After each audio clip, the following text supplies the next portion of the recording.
Vatsimpanahy etiny pasteur Ratovelo Roger. Ampanitretena hatrany Jesosy malala no andreny lohanay, manoloana ny voninahitra ao sy ny fahatsaranao amin'izao marain'izao. Ary ao anatin'izany fanitretena izany koa no mbola isaoranay ianao ny amin'ny fitahianao anay tamin'ny aliny, ny amin'ny fiarovanao anay indray tamin'ny herin'ny aizina sy ny fahafatesana, ary dia menao fahavelomana indray izao marain'izao. Misaotra betsaka Jesosy, misaotranao amin'ny fony iray manontolo raha mbola tafahoana amin'ny alalan'izao fahaizan'izao tontolo izao nomenao handrenesana ny hafatrao izao izay. Misaotranao amin'ny fony iray manontolo izay Jesosy, satria isan'andro tokoa ianao dia miezaka manarina anay, mananatra anay, mitari-dalana anay, hatonga anay ao anatin'ilay fanjakan'ny lanitra, mba namarinanao ny teninao sy ny atakao era eo. Tsy misy tiako very izay rehetra nomenao ahy, fa afa-tsy ilay zanaky ny fahaverezana. Ary satria izay rehetra izao anisan'ilay efa notiavinao, anisan'ilay tsy ho very mandrakizay, dia mikarakara mikolokolo anay foana ianao. Ary izany indrindra mbola hiezahanao andefasanao ny hafatra ho anay androany, andefasanao ny vatsy ho anay, mba hafantaranay foana Jesosy, atsapahanay fa eo ianao, mikarakara anay ianao. Angataka anao ary a Jesosy, miteza re hiasa indray amin'ny fitazomanao ny connexion izay tena manahirana anay, miteza hiasa ny ato anatin'ny fony tsirairay aby, mba hahafahanay mandray izay tena sitraky ny fonao ambara aminay, mba ho tena tany lonaka izay ka hamoy zato isan-jato izay rehetra tianao hafafy taminay tsirairay aby. Ary aoka ny feonao rery any no renay amin'izao maraina izao. Dia amin'ny anaranao feno no ametrahanay izany vavaka izany sy izao fotoan'izao Jesosy, ho voninahitry ny anaranao. Alleloia, amen. Dia ampitiavana trandriavana no ametrahana antsika tsirairay aby ny fahasoavana sy fiadanana avy amin'Andriamanitra iray sy Jesosy Kristy Tompontsika. Ny teny voasoratra ao amin'ny epistiliny boky nosoratana ho an'ny Romanina, 12:1 ka hatramin'ny 7 no andeha angalantsika ny vatsy izao marain'izao. Romanina 12:1 ka hatramin'ny 7.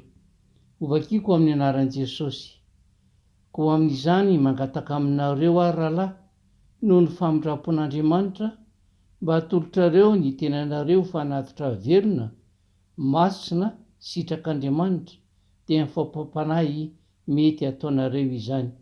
Ary aza manaraka amin'ny fanaon'izao tontolo izao, fa miova amin'ny fanavaozana ny saina, hamantaranareo ny sitrapon'Andriamanitra, dia izay tsara sady ankasitrahana no marina. Fa noho ny fahasoavana nomenay, dia izao no lazaiko amin'ny olona rehetra izay eo aminareo. Aza miavonavon-kevitra ka mihevitra mihoatra noho izay tokony ho heverina, fa mihevery izay onona araky ny ohatry ny finoana izay nozarain'Andriamanitra ho anareo avy. Amen. Raha mamaky ny teny mandry ambony ery isika ry havana, dia izao no voambara hoe ny fitondran-tena mamendrika ny kristiana.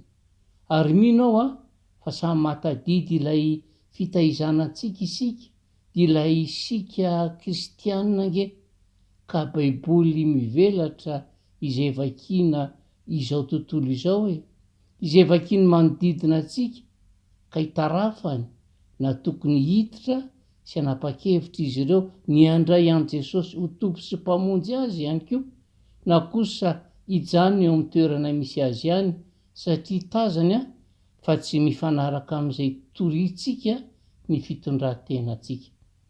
Zavatra ampatsahivon'ny Paoly eto ary amin'ireo andinin'izay novakitsika teo, dia ny hoe mangataka aminareo ary rahalahy hozy izy noho ny amin'ny famindrampon'Andriamanitra. Manambara mazava tsara izany ry havana, fa noho ny famindrampon'Andriamanitra no ahafahantsika manao ny hetsika rehetra. Ary izay indrindra no mahatonga ny tenin'ny soratra masina ilaza hoe isika tia, satria izy efa tiantsika. Izany hoe ny fanompony izay ataontsika ho an'Andriamanitra dia tsy azahoantsika ny famonjena Andriamanitra akory, fa noho ny famindrapon'Andriamanitra, noho ny fahasoavan'Andriamanitra izay noraisitsika maimaim-poana, dia tery ny ao anatintsika hanompo azy, tery ny ao anatintsika hanao ny sitrapon'Andriamanitra, tery ny ao anatintsika hanao izay mahafaly an'Andriamanitra. Ary izay no ampatsiahivo ny Paoly an'ireto rahalahy ny any Romy reto hoe ka nilazany hoe noho ny famindrapon'Andriamanitra dia izao no ataovinareo, atolory ny tenanareo ho fanatitra ho an'Andriamanitra. Mazava tsara izany fa tafiditra ao anatin'izany fanoloran-tenantsika izany ihany koa ny fontsika. Mialohan'ny fanompoana rehetra izay mety atao ary maro ny asan'Andriamanitra izay miantso atsika, izay tokony ho tanterahana araka ny fanomezam-pahasoavana izay ananantsika tsirairay avy. Fa mialohan'izany rehetra izany nefa teo i Paoly hoe atolory ny tenanareo. Alohan'ny fanompoana rehetra izay atao, na inona izany, dia ny fanoloran-tena no zava-dehibe io mason'Andriamanitra, ary ny fanoloran-tena zato isan-jato. Mazava ho azy fa ny fotoananao na ny segondranao dia azo adino fa ao anatin'izany fanoloranao ny tenanao izany.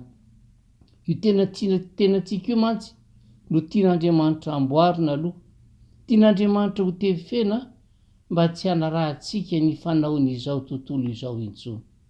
Ary eo indrindra no nairanantsika ka ilazana amintsika hoe tsy rehefa alady ihany re amin'ny fanatanterantsika ny asa-pisororana amin'ny mahadiakoninantsika ohatra, na mandritry ny asa-pifoaza izay tanterahantsika ihany koa amin'ny mampiandry antsika, na ihany koa amin'ny fizarantsika ny fampianarana ireo ankizy madinika sy ny sisasisa marobe, no ijoroantsika fa efa natolontsika an'Andriamanitra ny tenantsika, fa ny tontolo androm-piainantsika dia takian'ny Tompo ho hita taratra eny amin'izay rehetra alehantsika, fa efa natokantsika ho an'ny Tompo ny tenantsika. Efa natolontsika ho azy ny amintsika iray manontolo, izany hoe ny isan'androntsika dia alitsotika an'Andriamanitra, eny ny momba antsika rehetra dia atolontsika an'Andriamanitra. Mazana tokoa mantsy rehefa ho am-piangonana, eo mpanaovana ny asa fisoroana dia tazana fa efa nanolotra ny tenany ho an'Andriamanitra ilay olona, kanefa kosa rehefa andavanandro vao manomboka ny herinandro dia miandry azy ny mpiray tanana hoe inona indray izao no sujet entiny ranona androany, satria olona tia ady izy iny, olona tia resam-pony izy, ary manoloana izay fitiavany zava-poan'izay very le fanoloran-tena izay tazana tao am-piangonana tamin'ny fotoana nanaovan'ny asa fisorana. Ko na inona ataontsika re dia jereo raha efa natolontsika an'Andriamanitra ny tenantsika iray manontolo ho fanatitra velona, izany hoe amin'izao fahavelomanao izao sika mbola velona iny izao, aoka atolontsika ao an'Andriamanitra ny tenantsika. Fa rehefa tonga amin'ilay fotoana hitsorantsika eo ambony latabatra ka tsy afaka mihetsika na miteny na mijery, eny na mandre intsony isika, dia tsaro fa efa tara loatra, satria tsy manana fahefana, tsy manana hery ny hanolotra ny tenantsika eo an'Andriamanitra intsony isika, fa efa miatrika ilay fitsarana farany. Matetika tokoa mantsy raha mbola tanora, mazana raha mbola tena ao anatin'ny tanjaka sy ny hery ny olo iray dia mangatakandro lava izao vao manolotra ny tenan'Andriamanitra, ka samy laza hatrany hoe aoka aloha re mba hiandriandry kely, aoka aloha re fa mbola aloha loatra, aoka aloha fa mbola betsaka ny manahirana. Mitsara ho tadidy mandrakariva nefa fa tsy tompony hampitso isika. Ary zay nge no mahatonga mpitory-teny ilaza hoe tsarovy ny mpanao amin'ny andro fahatandranao, dia tsy mbola tonga ny andro mahory, ary tsy mbola miatra ny taona izay anaovanao hoe tsy sitrako izao. Ary manoloana izany indrindra no indramantsika ny fanontaniana ilay poety anankiray izay efa zokonjokon'izay ka nilaza hoe lazao, nataonao inona ny fahatandranao. Dia samy manana ny hamaliny an'izany isika miaino ankehitriny izao. Raha ao anatin'izany fahatandrana izany ianao izay manikilatsofana ankehitriny, miangavy ianao fa aleo amin'ny fotsy miangatra ny Tompo, manao ahoany ianao sy ny fanoloran-tenanao amin'ny tompo ankehitriny. Ary raha efa nahazo azo taona kosa ianao e, mba valio anko re Jesosy ny amin'izay nanaovanao ny andro mpahatandranao sy ny andronao amin'izao fotoananao izao. Izao mantsy ny fandehany, nanomboka ny fiainana izay nataony pary anao ho eo ampelantananao, ary miaraka amin'izany ny harena izay finosiny ianao.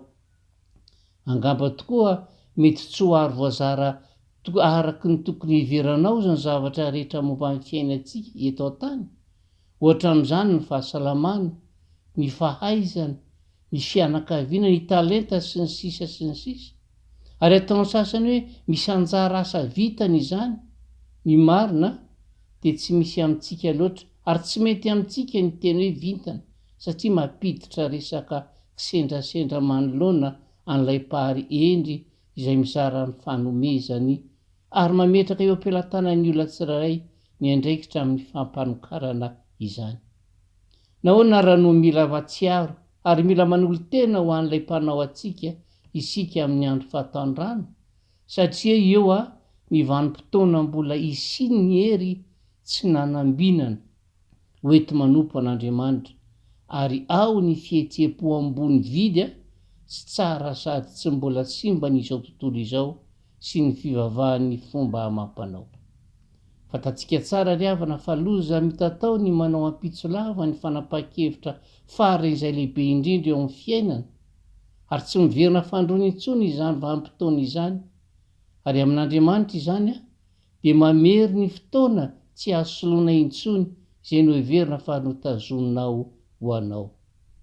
Aokary isika ry havana, tsy hampisantany ny herintsika afa-tsy amin'ny fanompoana ny tompo ihany, ka nolorantsika ny tenantsika ho an'Andriamanitra anio dia ny anio. Anio fa tsy rapitso. Tadio fa mbola tsy tary ianao raha manolotra ny tenanao ho an'Andriamanitra anio dia ny anio. Amen. Ivavakantsika tompoko.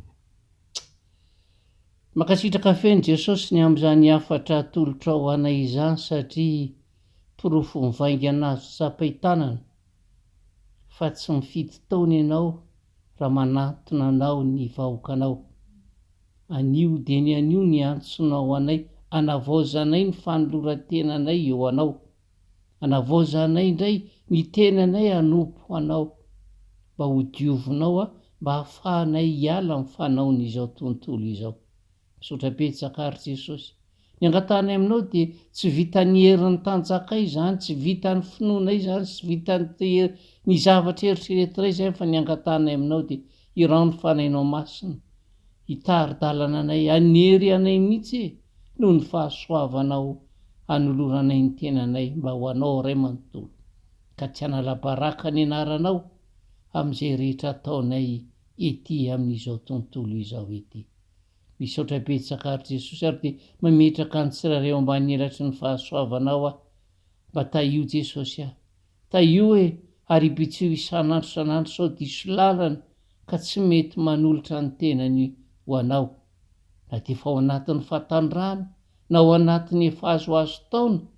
Miangavy anao zay Jesosy, aza avelanao misy ho latsaka taka nanaovanao an'ilay sivana ka na dia voambara aorenao tsy misy ataona ho latsaka reto zanak'iona zay miaino anao ankehitriny.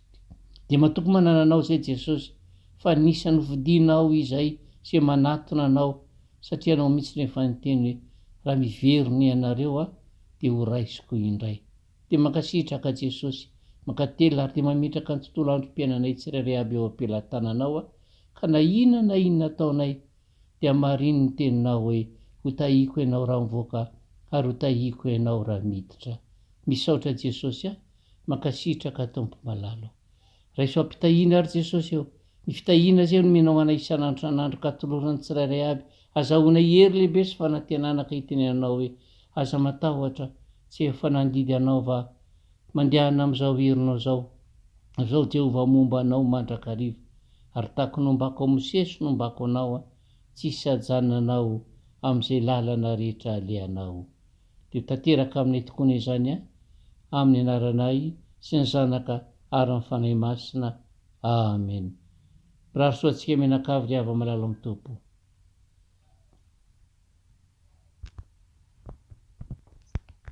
Dia mankasitraka indrindra Pasteur Roger.